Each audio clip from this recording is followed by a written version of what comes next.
Le moineau domestique.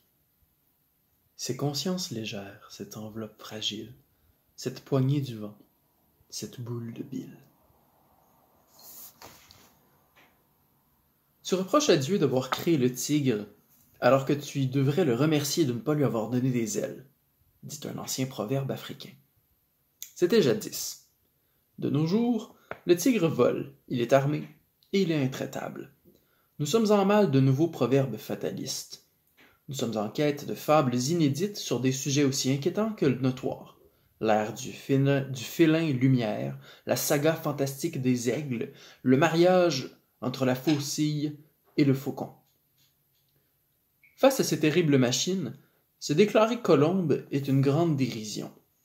Nous sommes tous des moineaux domestiques. Petits, sales, résistants, bourrés de frites et d'illusions. Nous survivons aux hivers pour mieux mourir au printemps. Nous rusons le chat et le destin, pour un tout qui, à la fin, n'est rien.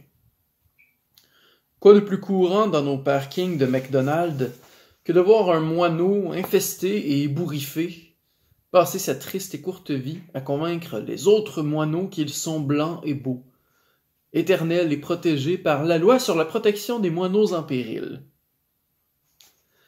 Pour un vulgaire moineau domestique et quotidien, l'unique plan de carrière ne consiste-t-il pas à se faire passer pour un goéland et à y croire? Or, qu'est-ce qu'un goéland, après tout, sinon un moineau parvenu? À la mangeoire de la miette publique, il se nourrit des mêmes cochonneries. Doit-on croire aux moineaux? Il me semble que leurs cris ne sont que des souffles de haine ou des hoquets de désespoir. En ce monde de l'infiniment petit, tout se déroule fébrilement. Sautiller, c'est le lot des moineaux. Ils trépignent et ils picossent, chacun veut se faire entendre. Les moineaux meurent de la grippe, ils meurent aussi de froid, mais la plupart du temps, ils meurent soudainement. Ces petits cœurs microscopiques résistent mal au surmenage. Alors même qu'ils dorment sur d'obscures corniches, ils s'impatientent dès le point du jour. Vite vieux et rapidement usés, ils tombent comme des cailloux. Les moineaux foudroyés. C'est leur manière que de faire bande. Sans trop savoir où ils s'en vont, ils suivent la volée. Ils virevoltent dans le quartier où il n'est de recoin qui leur soit étranger. Un moineau, c'est un rat en pleine lumière. Pire, c'est un rat dans l'atmosphère. Sous ses plumes et en son duvet, un tas de virus innombrables. Dans ses moments les plus bas, qui ne voit pas combien il est haut, le moineau, dans l'échelle de la domestique vermine?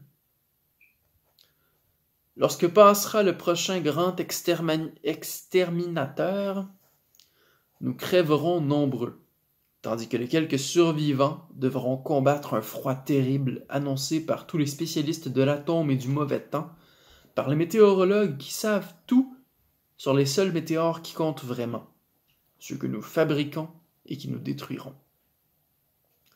Expliquera-t-on un jour l'énigme de ce temps? Pouvoir voler, et puis voler si bas pourtant.